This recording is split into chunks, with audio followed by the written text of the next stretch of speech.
Hey guys, what's up? This is DJ here. I'm one of the Liberalists, and I posted a few weeks ago that I wanted to run some conversations with people who are in the group. And I'm here today with Andrew, who's taking me up on the offer to do that. Hi, Andrew. How are you doing today? You okay? Yeah, not too bad, thanks. Yeah. Yeah. Awesome. What was it when you first saw this invite that made you want to do it? I don't know. I've always liked chatting about politics, that type of thing. Mhm. So yeah, why not? It's always good to kind of run through things and chat about what's what and the current day and how we can make things better.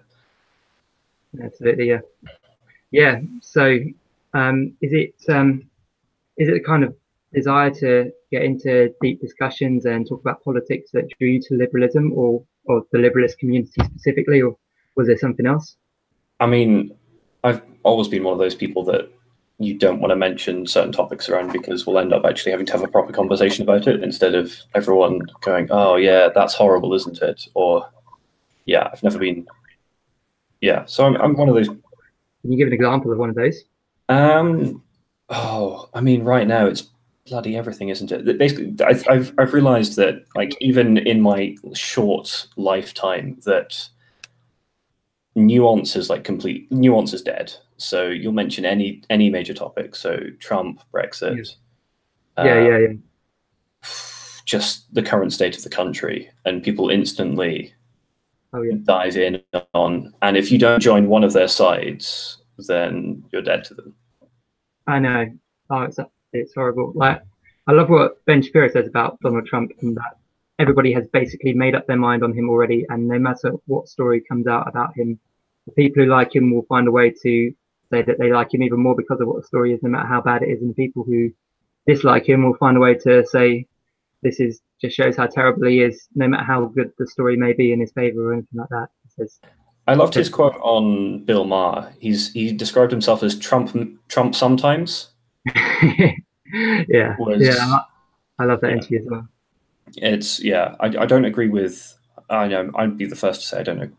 Viscerally didn't disagreed with most of his platform during the election, and Sure. then as kind of the U.S. election draw to its kind of conclusion, I was kind of, and in November I didn't expect him to win, and when he did, I was like, well, this is big, and Yeah, have to pay attention to this because he's somehow managed to get the average American or a lot of average Americans to vote for him, and that's significant.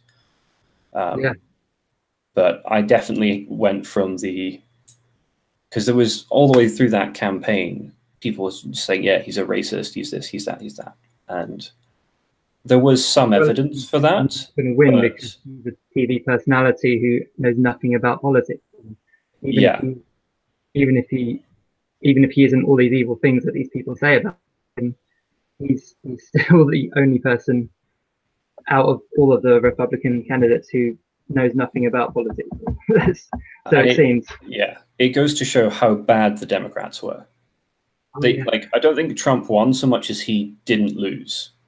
yeah, In yeah. the same way that um, Brexit was probably going to be a case of like neither of them won, just the Leave campaign succeeded not in losing. I don't think it was a yeah. That's the other thing that's happened recently. Nobody's winning anymore. People are just not doing as badly as the other person. Like the Yeah, last general election, for starters, is a perfect case of that. Of nobody won, just the no, Conservatives happened not to lose hard enough. yeah. Zero sum games. The phrase everything that happens results in neither side. The sum of all of the gains made doesn't even bring anybody out on even terms. But Um, I think this is indicative of a kind of a new culture that's happening of people not having a narrative and they're just against everything. And as long as you're against the other person, you never really win. You just succeed in defeating them. Whereas if somebody actually has something that they stand for, then yeah, they will. That you're more like, as much as people don't like him, Tony Blair in 1997 had something that he stood for. That he was okay. like, "This is the new British utopia that I'm going to build, Hmm. and we're going to make things better for everyone. Yeah, Things can only get better. I will make things better. It's going to be great." and it wasn't. But he won on a landslide because that's what people vote for. People vote for a vision. Same with Barack Obama as well. Yeah, I know what you mean. That's very true. Probably the last two politicians in the English-speaking Western world that had a vision.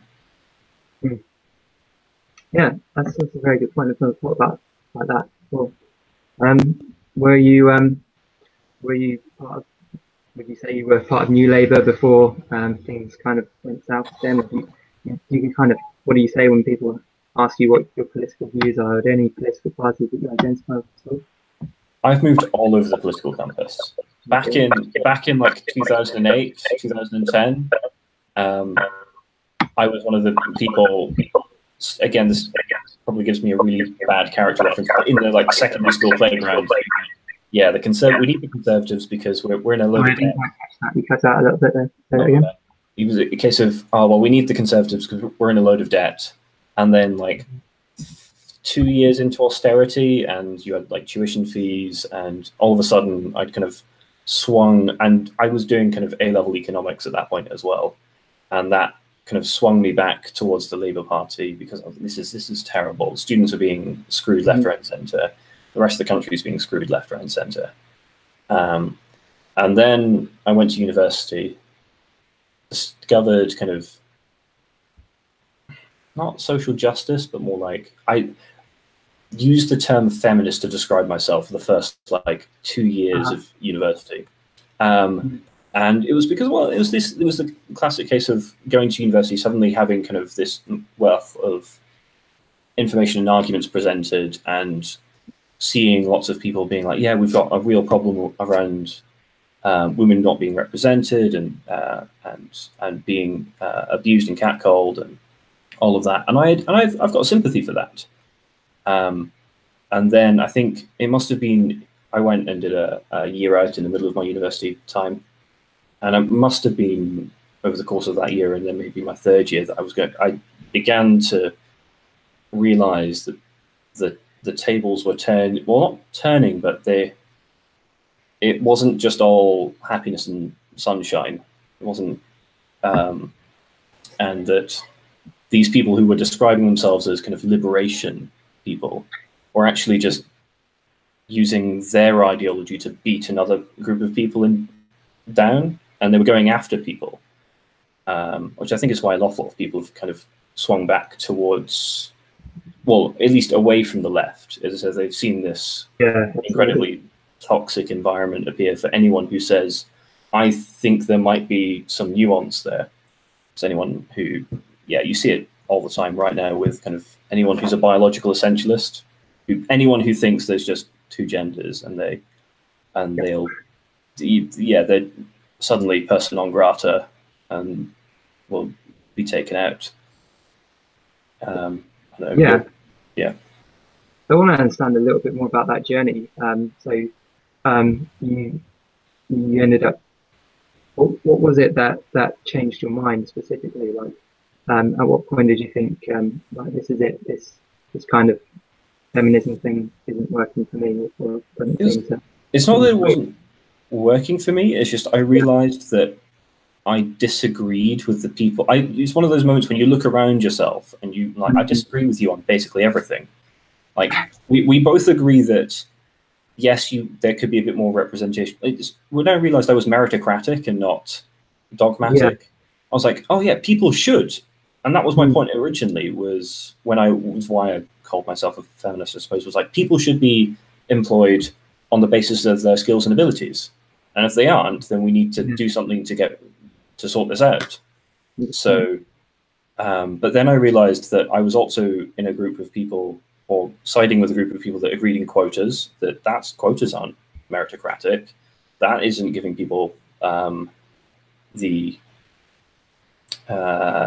kind of, that's not going to end up with the best person for the job, especially if you end up going the full length of the scale and having like all women candidates for MPs.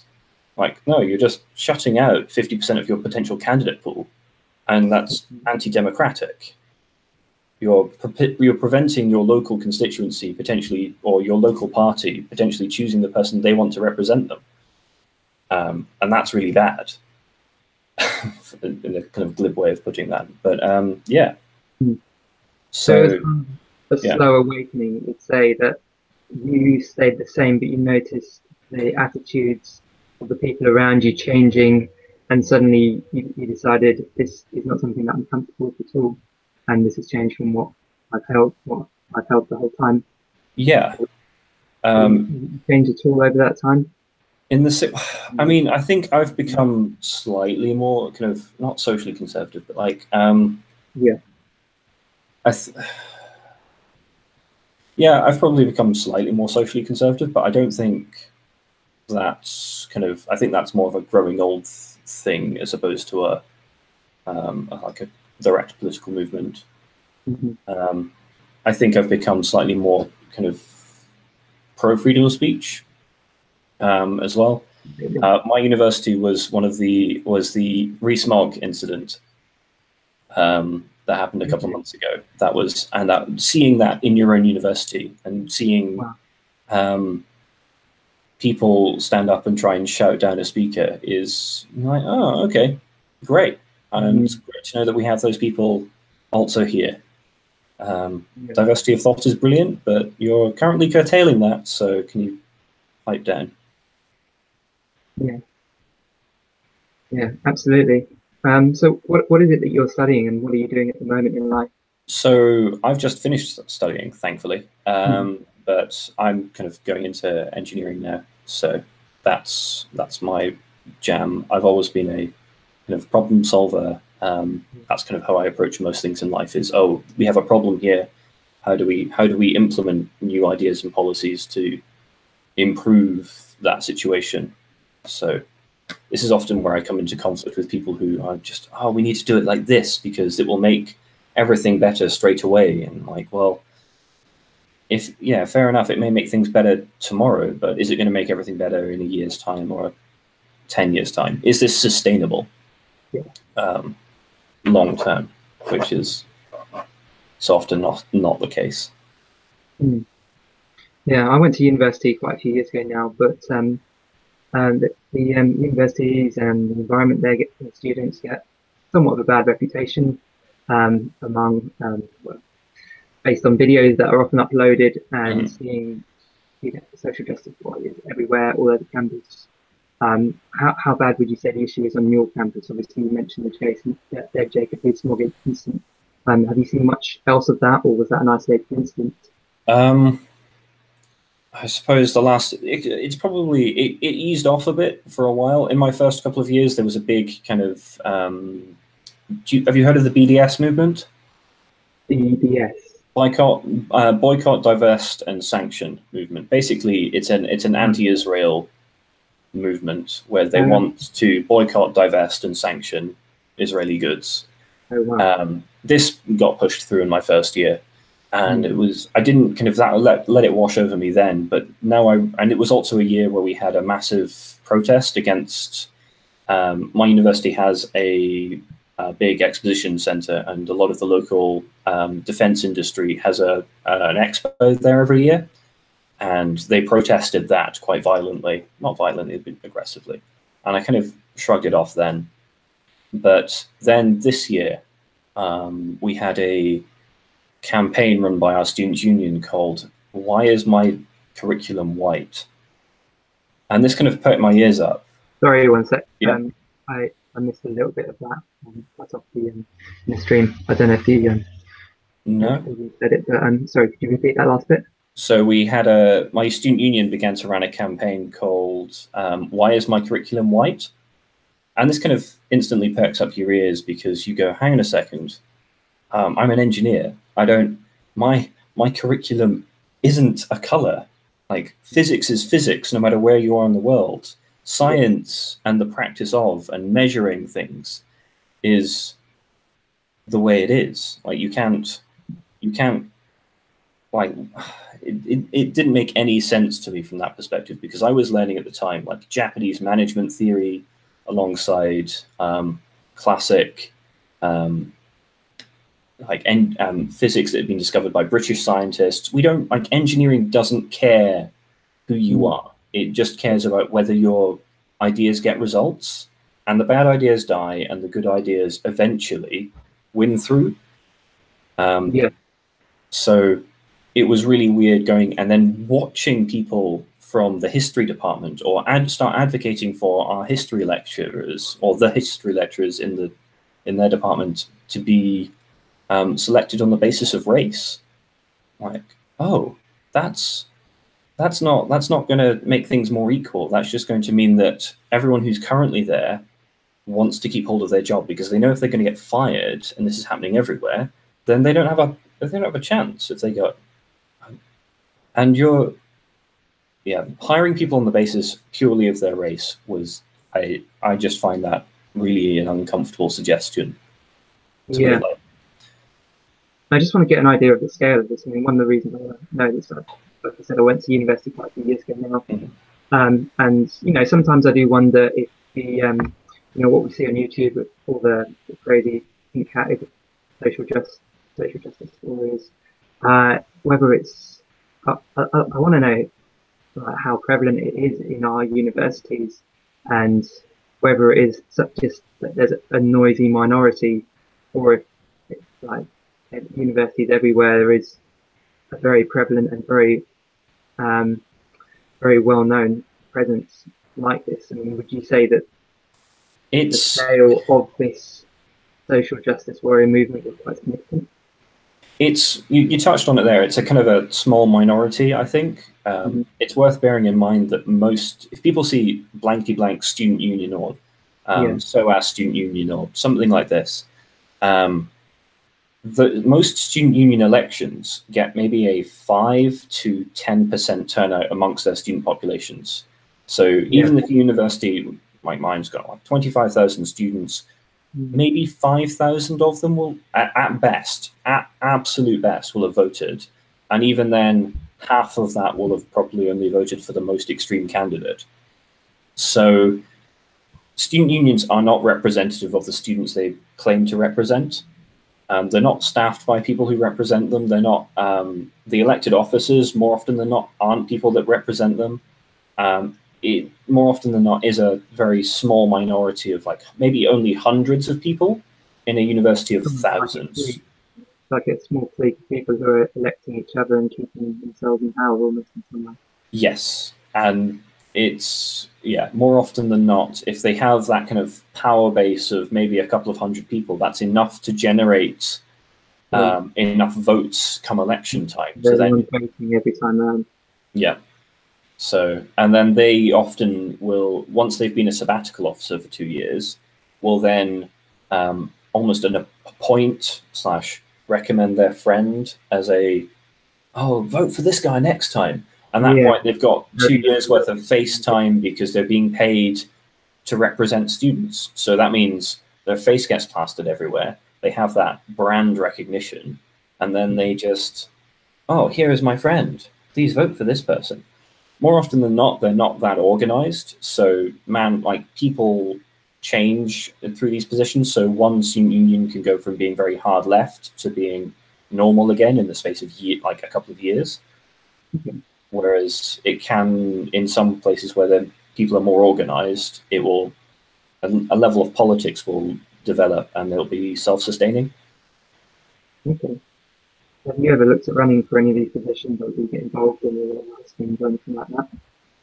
I mean, I was asked if I would run this time around, but I mean, it's a lot of you get an awful lot of. It's one of these public positions. You get quite a lot of abuse for it. You get very little recognition for any of the work you really do because they're not very good at saying, "Oh, this is what we do on a day-to-day basis." And then you don't get paid. Well, you get paid kind of just less than about £20,000 for some of these positions. If you get elected, and in order to get elected, you have to spend over a week of your time solidly campaigning at a point in the year that you're finishing all of your exams. And I had I didn't have a graduate job at that point, but I was very close to getting one that paid quite a bit more. So I could get paid more to be yelled at less and actually do something I enjoyed quite a bit more. Almost sounds like a perfect formula for getting someone from the humanities department involved, Yeah. rather than somebody. Not I want to disrespect the humanities subjects too much, but anyone from humanities or an engineering or scientific degree would tell you that the number of hours you have to do and commit to and study is far more for science or physics or engineering than for one of those subjects. Yeah, there's a big gulf, and you can see it in people who, if they're a final year student and they've still got dissertation work to do and they've still got all of the rest of it. I mean, if you want to plan like 9 months ahead and get everything, it's student politics. It's not worth that much. Yeah. Fundamentally, student politics is a very insular thing, and unless you have a view to getting work and being a parliamentary candidate in one of the major parties afterwards, it's not worth it. Yeah. It's really not. And it was nice to be involved in student politics while I was at university, but it wasn't something I wanted to extend. Do you feel like in any way that these elections for student unions and officers and the like have any effect on people after university? So they have perhaps some effect on the students there and the professors who are at the university at the time, but do you think they have any knock-on effect into society outside of the universities? It depends how active the universities are and how well. So if a particular university has like a big labor society in it, then and they're good at mobilizing at the time there's an election, which weirdly enough, it's mildly conspiratorial, but all of our elections for the past wee while have all been in May. And you're like, oh, well, that's all the students stuffed then, because they're going to be off the streets doing their exams if they're wanting to actually pass and whatever. Yeah. But I mean, maybe it's unlikely. A lot of students can be very active in their university towns and cities. Yeah. But I think the spillover is very minor, and the people who do spill over are your hardliners either way. So I know people who've left university, they're a big political person at university, and now he's working for a trade union, or they're working for the Labour Party, or they've gone into third sector work that's mildly political. Okay. Yeah. No, sounds like you know quite a lot about this and in a good place to give me a good view. So thanks for sharing that. I want to understand a little bit more about how you came to identify as a liberalist and what brought you to the Liberalist Facebook group. Like a lot of people, I think I watched Carl's original video and was like, you know what, there needs to be. Was that the one at the start of January after he did a debate with I think Richard Spencer and a few others, and said, "I'm making this term liberalist." Yeah, that the one. Yeah, that one, and I just thought, well, it's worth. I'd been in a couple of other groups and was like, you know what, it's worth checking it out. If they decide to go totally loopy, then I'll dip out in the end. But right now, no one else is actually considering free speech to be a fundamental issue in a time when people are getting thumped for it. So it was worth checking out. I was also going through my final year at the time, so I haven't really kind of been involved at all. I've just kind of been a fly on the wall, watching the ups and downs of the multiple kind of Facebook drama, infighting bits and pieces. But joining in with any of the memes. Yeah. I mean, it's good fun for that as well. But yeah, it's probably something I'll look at maybe getting slightly more involved in now I'm free of university and have some free time on my evenings. But yeah, that's where I'm at so far. Okay, so in terms of getting involved, well, obviously you're tonight talking to me, but also you mentioned at the start that one thing that you feel is missing from UK politics and politics in general is somebody with a vision who somebody like Tony Blair who could say this is what utopia could look like. How do you think the Liberalists can implement what would implement that? Sorry, and what are your thoughts on what utopia could look like? Big question, I know, but I mean, we can. I suppose off the bat, utopias don't exist. I mean, our utopia looks very much like a country, I think, that embraces things like freedom of speech, but can have a healthy dialogue at the same time. So it's a cultural thing as much as a judicial or law thing. I think where it comes down to groups like ours, you have to think about it as potentially offering like a fourth way now, I suppose, if you can consider to be a way at all. We need. What do you mean by fourth way? Like fundamentally like a new party that actually represents normal people, because right now you've got the Labour Party, which is trying to drive itself off a cliff. You have the Conservative Party that don't know what they stand for anymore, because it's a party of two parties that don't like each other, so they don't get anything done. The Conservatives spend more time trying to retain power than actually doing anything with that power. And then UKIP, which up until maybe 3 months ago was a literal dumpster fire, that I knew people were leaving the party left, right, and centre. So, and then the Lib Dems are a stagnant party that seems to think that 50% of the population will turn out and vote for them if they remain pro-EU, which just isn't going to happen anymore. And the Green Party are irrelevant, as much as they don't like to hear that. So, and if you had, I don't know, a centrist party, it would swallow most of the Lib Dems, because Lib Dems are fundamentally only like their membership is only there because they don't like either of the other two big ones, and they're kind of centrist type people. Half of the Labour Party is freaking out at the fact that their party's slipped so far to the left, and most Conservative voters and party members, don't seem to have any faith in their leadership anymore.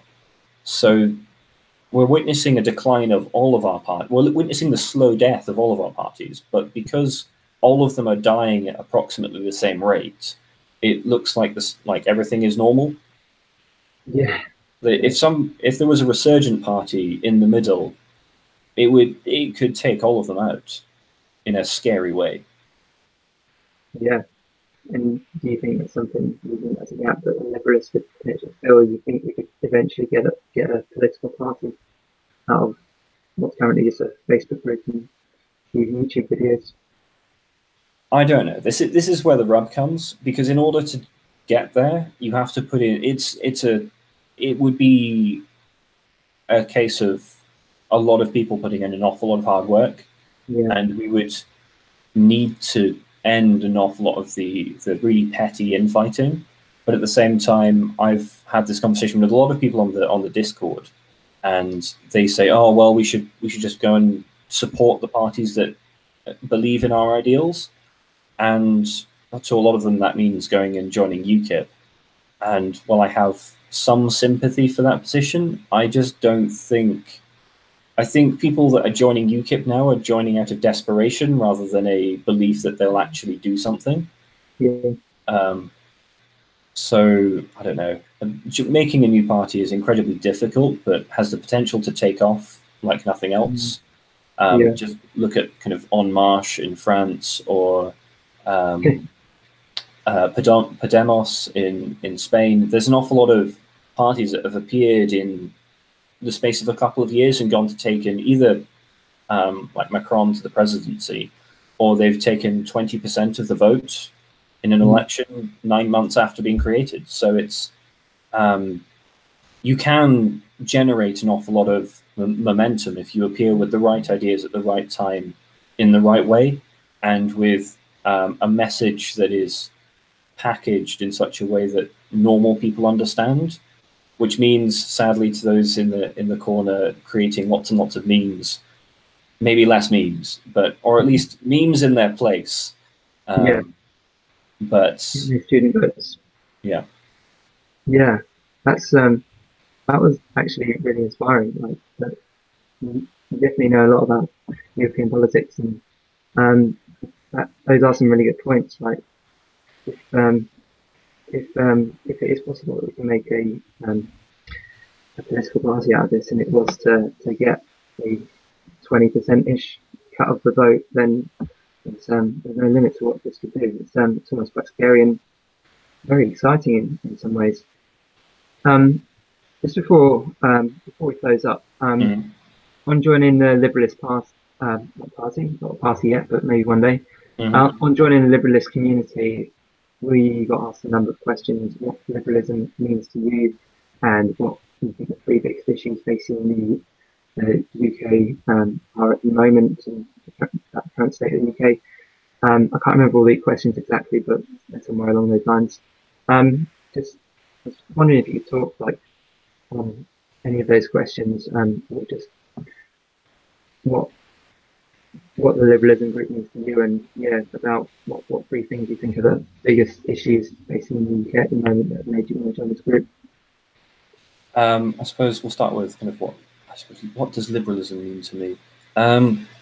It's the ability for normal, everyday people to make choices about their own lives and be free to make those choices. So this is going to come across as a very kind of almost libertarian argument, but it's that chance for people to not be constrained by the status quo. Liberalism is there that everyone has a seat at the table to make their case and to advocate for what they believe is right, and they get heard. And eventually, over time, we hope that the best ideas rise to the top and the worst ideas lose. This probably transitions quite well to now that what I think of the threats to the UK at the moment in terms of our political discourse is just dying. People can't have cogent discussions with each other anymore. You end up with us versus them very quickly. A lot of issues disintegrate instantly, and you have this lack of discourse, and with that you'll end up with the extremes taking over. And I've never been. I'm a really sloppy centrist when it comes to a lot of these things of like, oh, but they have a good idea and they have a good idea. But you need to be able to hear both sides of an argument and then forge a way between those two, which means, ironically, going back to a previous point, this is why I don't believe in utopias, because the best route is normally between the two biggest arguments. And as long as people are free to make the arguments, then we will eventually try and keep ourselves in some sort of safe middle ground between the two, and we'll keep providing a future in which people can chart their own destinies, I suppose. Okay. Well, on that note, political political discourse and getting rid of some infighting in the group. That's leads to the reasons that I started doing this. So, anybody in the Liberalist group may have seen that I started a post just saying I'd like to Skype or Google Hangout with some people and post the video on YouTube just to see where it goes. The reasons I'm doing that, just to go over them, I want to help promote the Liberalist community and liberalism to my friends and give others the opportunity to do so. And as well as that, I want to get to know some of the Liberalist community. I've not been to many of the Liberalist meetups so far, but the one that I did go to, I met some really interesting people. And if I had the time, I'd go to more of the events, but this gives me a way to meet some really interesting people from the comfort of my own home, which is easily done, and spend half an hour in good political discourse, talking about some issues that are very relevant in today's world. As well as that, I really want to deepen my own understanding of politics and culture and society, and I feel that that's been achieved tonight, and thank you for that, Andrew. Thanks. And as well as that, I just want to have a bit of fun. So If anybody else would like to join me in the conversation, feel free to comment on YouTube or private message me or access me somehow in the Liberalist group. My name's Daniel Burke, and that's all I have to say really. So till next time, don't forget to like and subscribe. Cheers. Bye. Thanks.